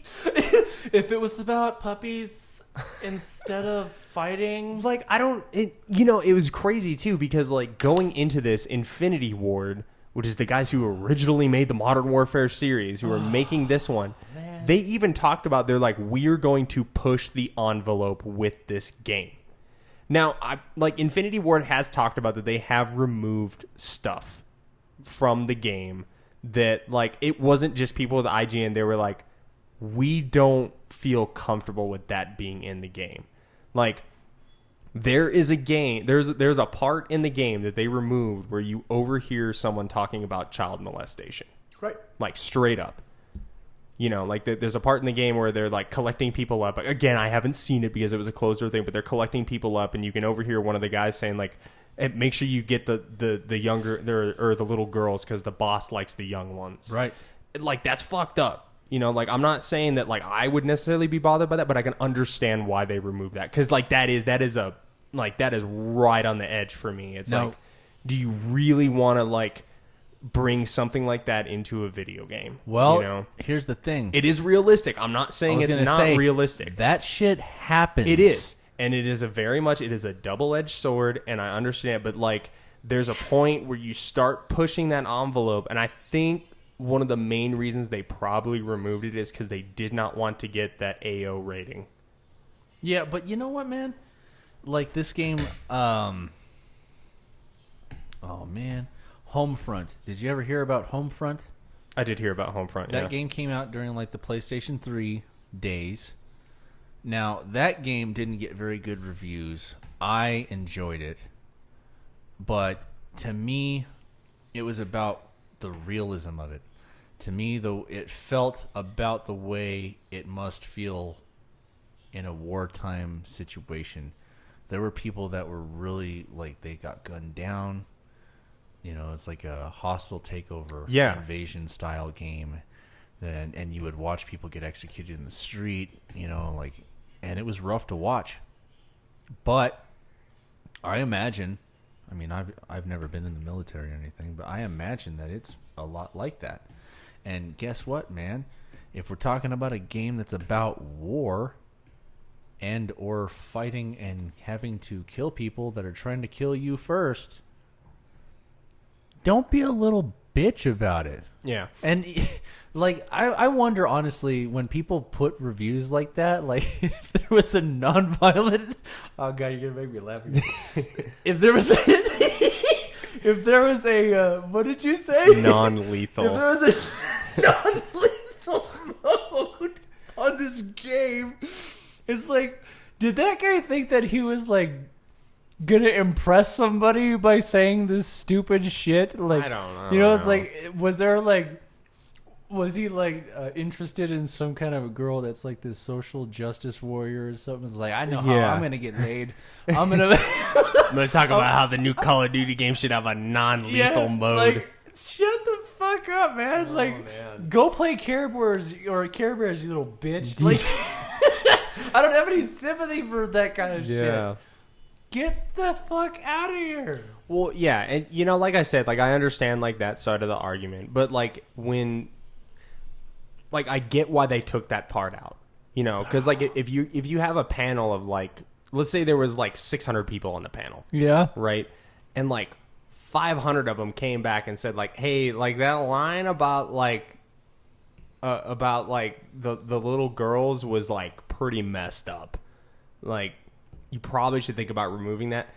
Then it becomes more of like a like, okay, like I don't actually want to like actually offend someone, you know what I mean? Because like you don't know who's gonna buy the game, you know, like you don't want to, like me personally, I can kind of understand why they removed it, because it's like you don't want to have to bring that up for someone that's like a sore spot. Yeah, but couldn't You know these what I mean? people learn how to read? Oh yeah, Because it's on the rating in the back. It is, and I'm not saying that like a kid or something like that should be playing the game or whatever. I'm merely saying like I understand why they removed it. Like I'm not bashing them for removing that part in particular, because like again, like that is an envelope that is like that's like right, that's like right pushing up at the top there. It's cringy. But like, is this for Modern Warfare? Yeah, the new Modern Warfare game. That's Modern Warfare. Yeah, no, and like I said, I agree with it, but I'm saying, like, would I have cared if I heard that in there? I probably would have been like, wow, like be this like- game is dark. That'd be like if we had a video game called like Ice Cream Truck 2025, and some guy's like, I really wish he didn't sell so many snow cones. It's like, bitch, this is Ice Cream Truck 2025, okay? You're gonna sell fucking ice cream on this game. Like, right, what did you think was gonna happen? right. And It's again, Modern Warfare. A lot of the people that we fight now don't wear uniforms. Yeah. So it's hard It's to true. see who And- the enemy is. and this isn't the first time that like a video game has retracted something in that was kind of like on the edge. So I don't remember. Do you remember when Medal of Honor had a game that came out for the PS3? It was just called Medal of Honor. Damn, no, I didn't get to see that. So it kind of flew under the radar. So originally in the game, they had the two opposing sides in the game was Delta Force, which is like Army's super crazy special forces, and it was the Taliban. Like, Okay. it was called the Taliban by name. awesome. So the reason, but they ended up changing it. They just called it. They ended up going into the game and changing it to like they just called it like they started referring it to as the Op 4, which is opposing force. The reason they did that though is that like we want to do that out of respect for people who are still over there fighting. Fair enough. It's like we don't want to hit a sore spot for people who like may have lost someone over there, Right. or something like that. So I kind of think of this in kind of the same light. You know what I mean? Like we don't want to push that envelope like so far Yeah. that we're actually going to cause like emotional trauma for someone. And again, look, maybe you get actual like maybe someone is legit going to get emotional trauma from having to shoot a terrorist that's not in a uniform. Yeah. I don't know.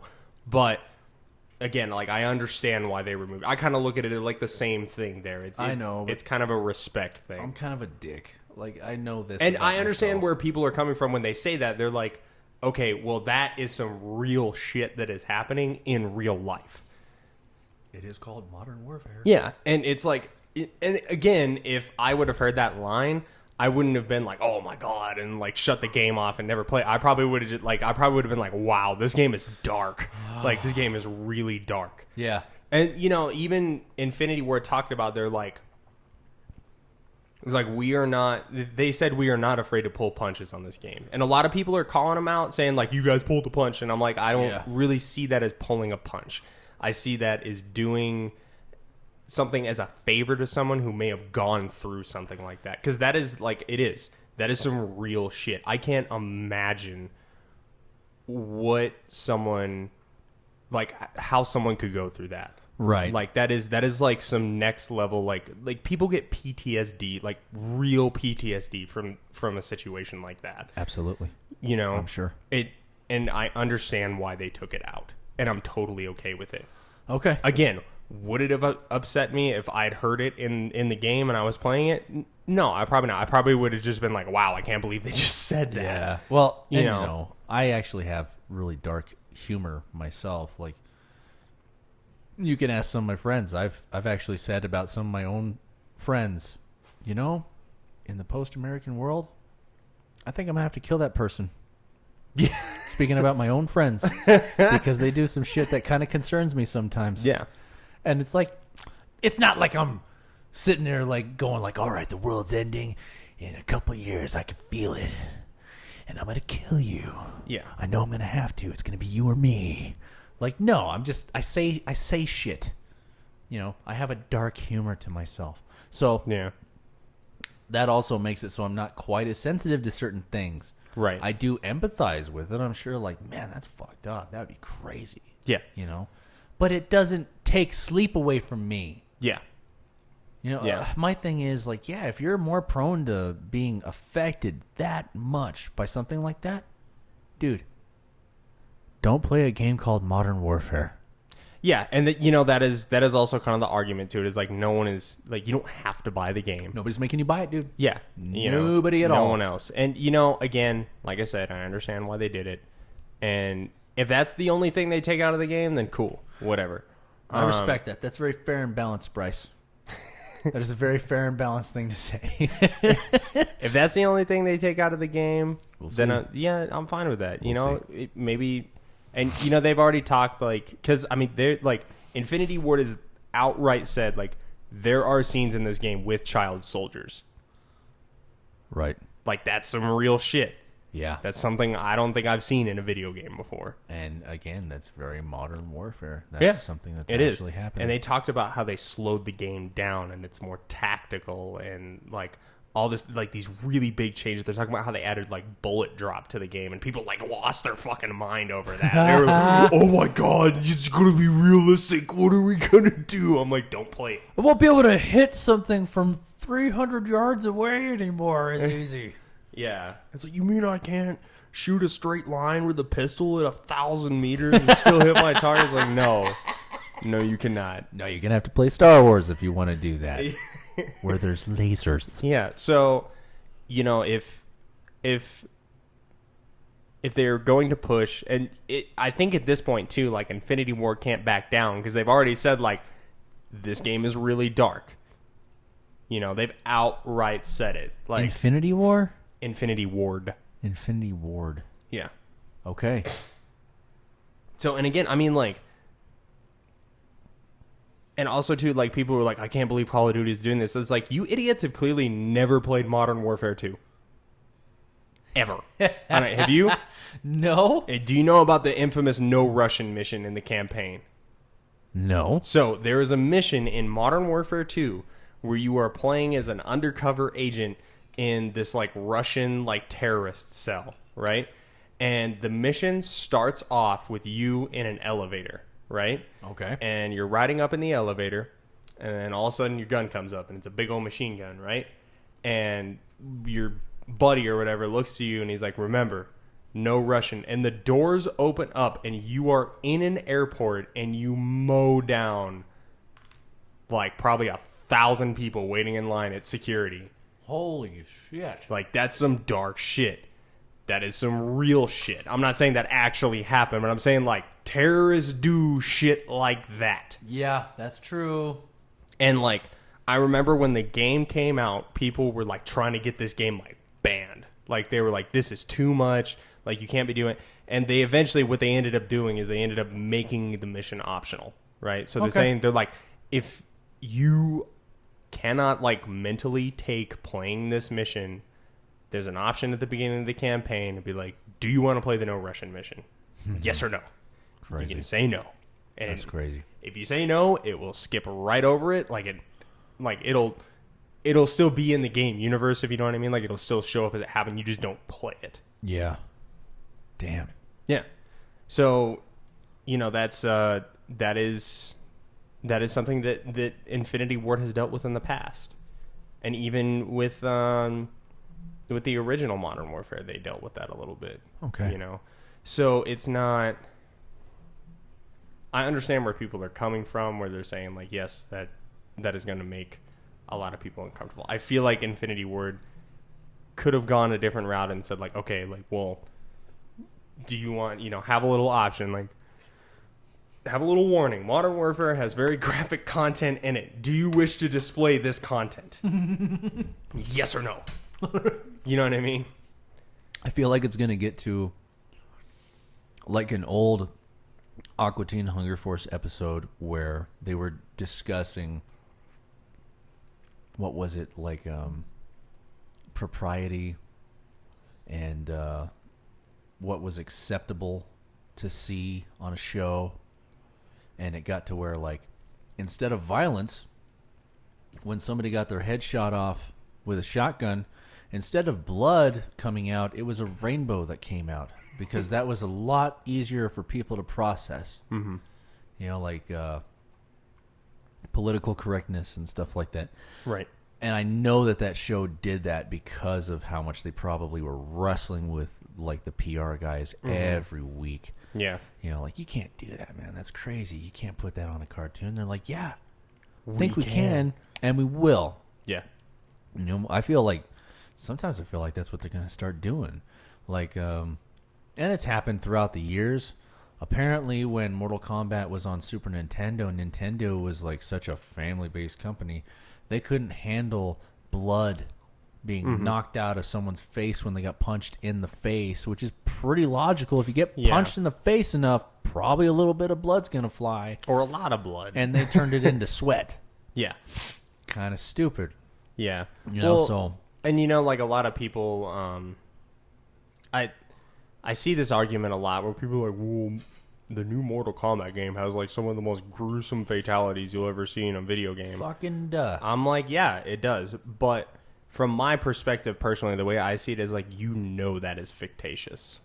You know what I mean? Like, that you cannot punch a guy in his throat and rip his spinal column out of his chest. Like, you cannot do that. And don't even try to approach me with this, my kids are playing this game thing. You know what? If your kids are playing this game, that's your fucking fault. It's rated Read. M, Yeah. 17 and up It even tells you what kind of stuff it's rated for. on the back. You know, excessive gore, or tons of blood. People die. Yeah. You know, like, Drug use. Like, don't buy them that game, dumbass. Mm-hmm. And then take it out on the company. And then make things harder for us. They've tried to ban every Grand Theft Auto. Yeah. Have you noticed that? yeah. Somebody has tried to ban every one of them. And I don't think this game is going to be too much different. I think there's a lot of people who are like, oh, like, this game's too graphic, this game's too much, blah, blah, blah, blah, blah. But ultimately, it's a minority. I don't think the so. average Call of Duty player... I know for me, Modern Warfare 2 was kind of a pinnacle of Call of Duty for me. Looking back on it, I look back very fondly on that game because it did push the envelope with no Russian. It did push that envelope. Not so much pushing the envelope as, child soldiers and molestation and stuff like that, which I'm not trying to discredit that stuff by any stretch of the imagination. But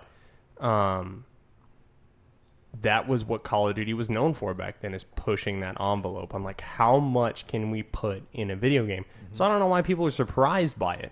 It's like, just because it's not an Activision title, like Black Ops 7 or whatever it is they're on. I think they're on 4. It's like, just because it's not that doesn't mean it's any different than it was before. I mean, like Call of Duty World War II. That was a very gritty game. Very, very gritty game, I mean, I'm not gonna lie to you. It pretty much was World War II, or I'm sorry, World at War 2. Right. It was a previous World War II Call of Duty title, but I mean, it was still a very gritty game. Like, you do the Normandy invasion. Yeah. Like, But that was rough. That was rough. Yeah. That was very gritty. A lot of people died on the Normandy invasion. Yeah, no shit. It's not any different. Just because it's not in outer space doesn't mean that it's still not a war game. And it's like, newsflash, people, Black Ops was rated M. Mm-hmm. All the Call of Duties since the beginning of time have been rated M.